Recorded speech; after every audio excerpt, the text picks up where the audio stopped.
मेरे पास मन नहीं चला, इसके अलावा कोई ऑप्शन नहीं।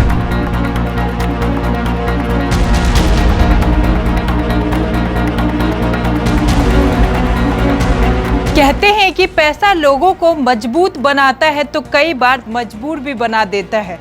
पैसे की जरूरत कई बार अच्छे खासे इंसान को भी सूदखोरों के चंगुल में फंसा देता है।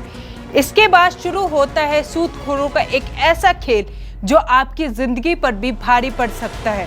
नमस्कार, मेरा नाम है प्रिया झा और आप देख रहे हैं न्यूज़ 24 मध्य प्रदेश छत्तीसगढ़।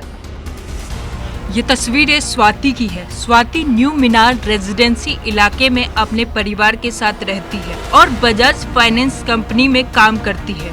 लेकिन इस हंसते खेलते परिवार को उस वक्त नजर लग गई जब स्वाति ने मजबूरन सूदधारों से 5 लाख का उधार लिया। शुरुआत में सब कुछ ठीक रहा, लेकिन धीरे धीरे सूदधार ज्यादा पैसे के लिए स्वाति को परेशान करने लगे। मैंने आज अपने सारे आवेदन बना के पूरे निरीक्षक, महानिरीक्षक, DGI सब जगह मैंने दिया।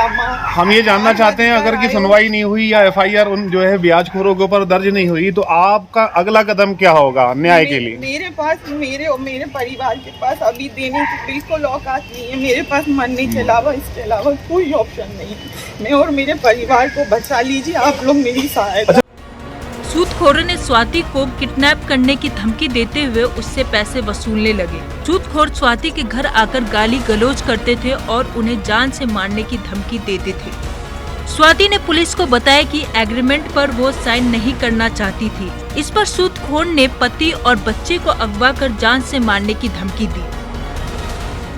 पूरे मामले को लेकर सूदखोर का कहना है कि जनवरी 2022 में स्वाति ने पहले 5 लाख रुपए लिए थे, इसके बाद 30 लाख और फिर 15 लाख रुपए लिए। एग्रीमेंट के अनुसार स्वाति को 2% मासिक ब्याज देना था, लेकिन महिला बैंक कर्मी ने चालाकी की, उसे 30 लाख रुपए बैंक खाते में अलग अलग किस्तों में डाले।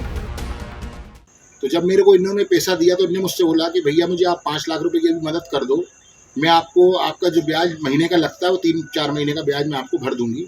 इस तरीके से इन्होंने मुझसे 5 लाख लिए और उन्होंने ये पैसे मुझे वापस भी कर दिए। ये पैसे इन्होंने मुझे खाते में ट्रांसफर करे। आगे ऐसे ही हमारा लेन देन चलता रहा। मैं इनको पैसे देता रहा, कभी 2 लाख, कभी 5 लाख, कभी 10 लाख, ऐसे करके मैं इनको पैसे देता गया। मैं इनको नगद पैसे देता था और ये मेरे को अकाउंट में ट्रांसफ़र करती थी। हमेशा मुझसे कहती थी भैया मैं आपके घर इतनी दूर नहीं आ पाऊंगी नगद पैसे देने, वहाँ पैसे का मामला है, कोई दुर्घटना हो गई, कोई बात हो गई, तो ये मेरे अकाउंट में ट्रांसफ़र करती थी। मैं इनको नगद पैसे, इनके बैंक के बजाज में जो काम करता है दीपक नाम का बंदा, वो हमेशा मुझसे आके पैसे लेके जाता था और वही मेरे अकाउंट मेरे से जाता था और चेक से पैसे लेता था और नगद पैसे का पूरा लेन देन वो कभी 5 लाख, कभी 10 लाख, कभी 2 लाख करके वो पैसे मुझसे लेके जाया करता था। ऐसे करके मैंने इनको 45 लाख रुपए नगद दिए, जिसकी 30 लाख की इन्होंने मुझसे लिखा पढ़ी भी करी थी। उसके बाद ये अब मैं इनसे पैसे मांगने जाता हूँ तो ये मेरे से कहती है, महिला हूँ, मैं तेरे थाने में तुझे FIR करवा दूंगी, तेरे को ऊपर ये केस लगवा दूंगी, वो केस लगवा दूंगी, मुझे डराती है। बता दें कि इससे पहले सूदखोरों के आतंक का किस्सा राजगढ़ से सामने आया था, जहां सेना के जवान के पिता ने सूदखोरों से परेशान होकर आत्महत्या करने की कोशिश की थी। पीड़ित ने जहर खाने से पहले सुसाइड नोट लिखा था, जिससे पूरे मामले का खुलासा हुआ, जिससे पता चला कि सूदखोरों की प्रताड़ना से वो परेशान होने के चलते उन्होंने ये कदम उठाया। भोपाल के न्यू मीनार रेजिडेंसी इलाके में रहने वाली स्वाति रोते रोते पुलिस के पास पहुंची।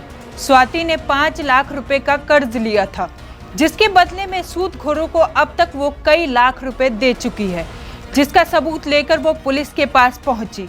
इसके बाद भी सूदखोरों का खेल अभी भी जारी है। तो अब ऐसे में ये सवाल उठता है कि कब तक ये मासूम लोग यूं ही सूदखोरों के चंगुल में फंसते रहेंगे।